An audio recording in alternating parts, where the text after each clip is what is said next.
Well, good morning. It's nice to know I'm being properly timed. It's my great honor to address this group of Americans today. I'm happy to see many of my fellow Americans from Texas here. In Louisiana, we refer to Texas as West Louisiana. And, of course, this refers to our combined effort as a citizenry to drive the economy of our nation through fossil fuel production. This is a shared culture and mission of the Gulf states, especially Louisiana and Texas, in that order. Yeah, I don't want to push the wrong button there, buddy. So, fossil fuel is becoming green, is it not?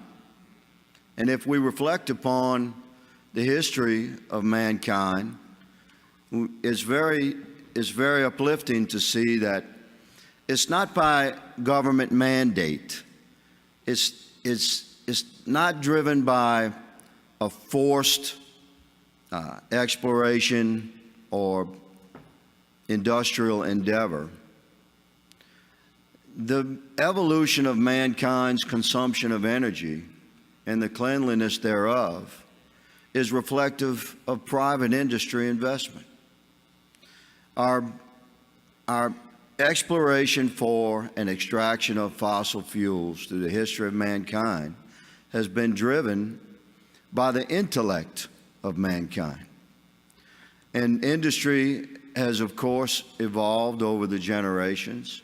And where we are right now, we're talking about the prosperity of the world and how that is impacted by fossil fuels and fossil fuel technology and extraction and the future of fossil fuels. We have apparently, you know, every time you turn around, there's a newly discovered source of fossil fuels. And it seems that the Lord has provided us with quite a lot, has He not? And our extraction and utilization of this energy is becoming increasingly clean. I sit on the Science Space Technology Committee. We have oversight. We had a fascinating hearing just a few weeks ago in D.C. Regarding emerging fossil fuel technologies, and it was very enlightening speaking with these scientists and engineers, some of the brightest minds from across the world that are involved in fossil fuel extraction and utilization. And it became very clear that fossil fuel is becoming rather green. And this is because the intellect of the mankind is the driving force behind industrial success. And this is what America is all about in leading this thing. Now, our previous administration, and I say this respectfully because I'll always respect the office of the presidency, but our previous administration had weaponized the federal government against the fossil fuel industry. The expansive, what I refer to as the alphabet branch of government, all the departments and agencies therein, were quite effectively used to suppress fossil fuel production and extraction. And we're still dealing with some of the residual effects of that right now.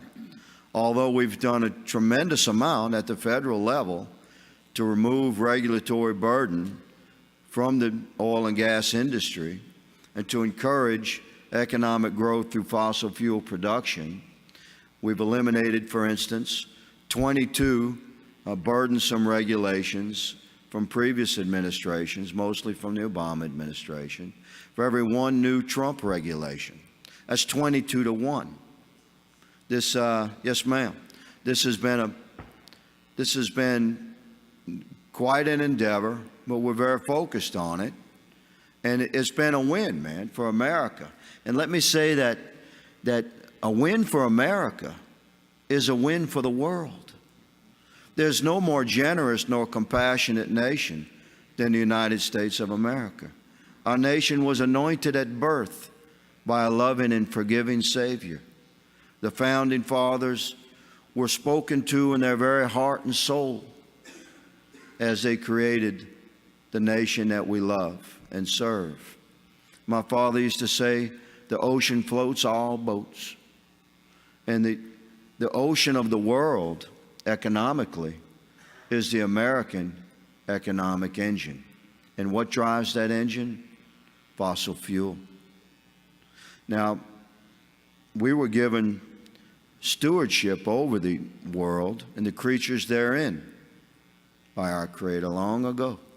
This means to nurture and to care for. So from our very essence, from the principles that drive us, we of course are encouraged to care for our planet. All of us do. And as I speak across the state and the country, and Americans ask me after an address that, well, what does this mean? Shall I become supportive of the conservative agenda?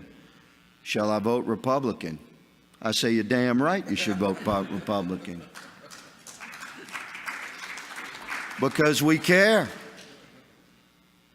I have a very clear understanding, just as a humble man, a regular American man, that the responsibility that we bear as American citizens is tremendous.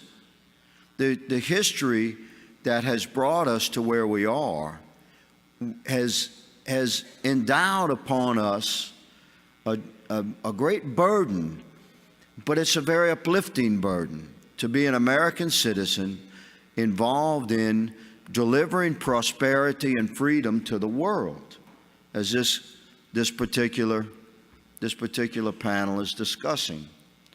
And to me, just as a humble man, it's quite clear that the future of fossil fuel production is the key economic driver for the American economic engine, and therefore it's the key driver for prosperity around the world.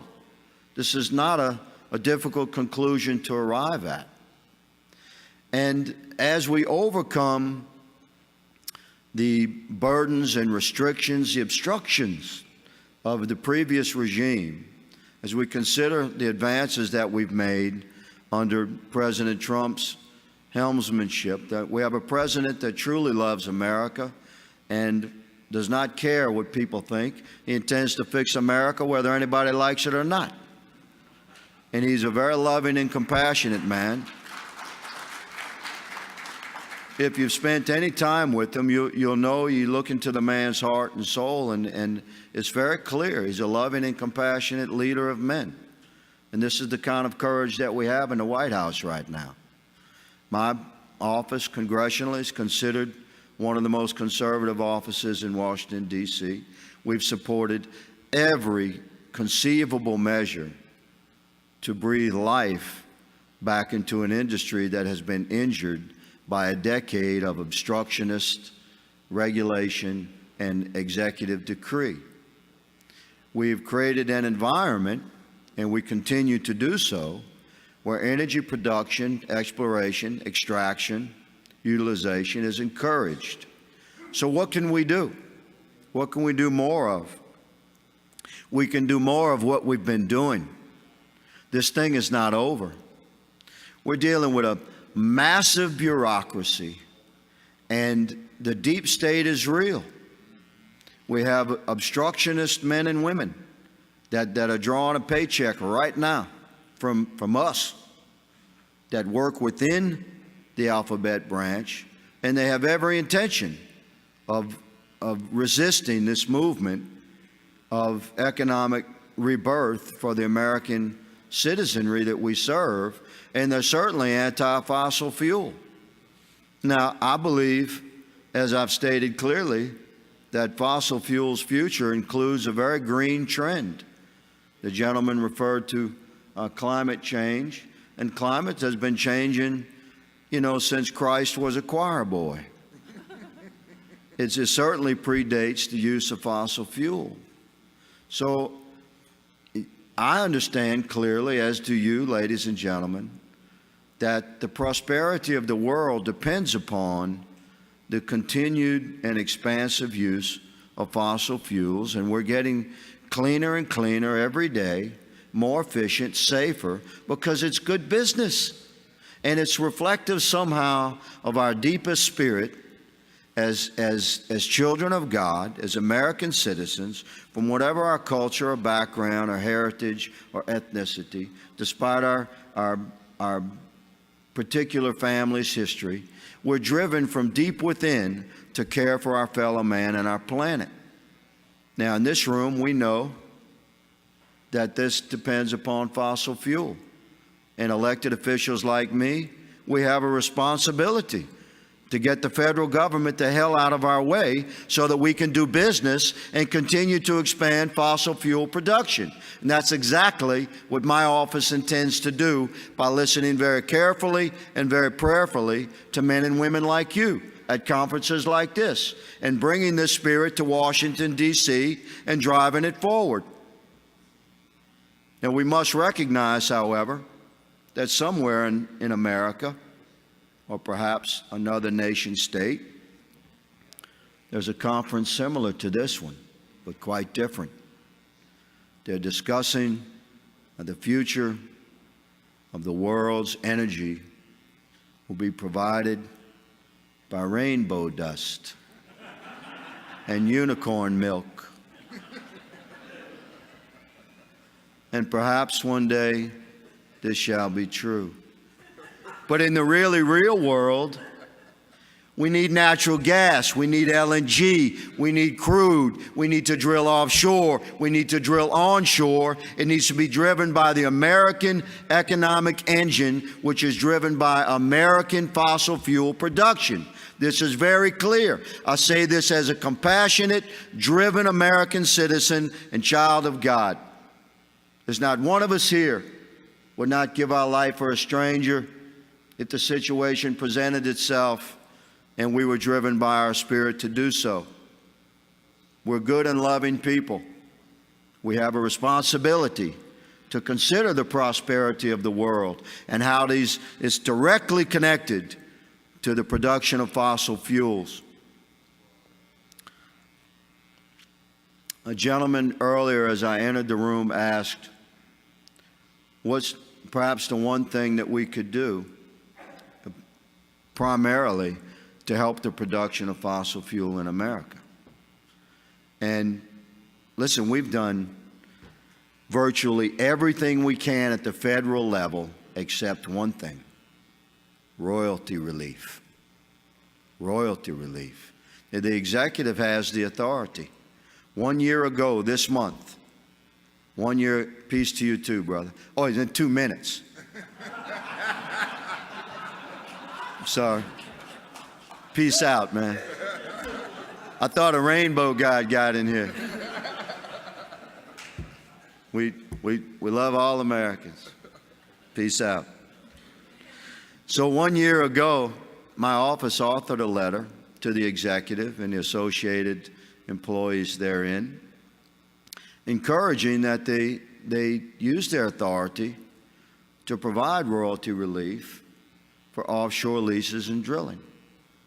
This would make it much more economically viable and attractive for exploration and extraction. So we're still in that fight, man. We haven't got an answer. You know what I got? Thank you for sending a letter. We're considering that.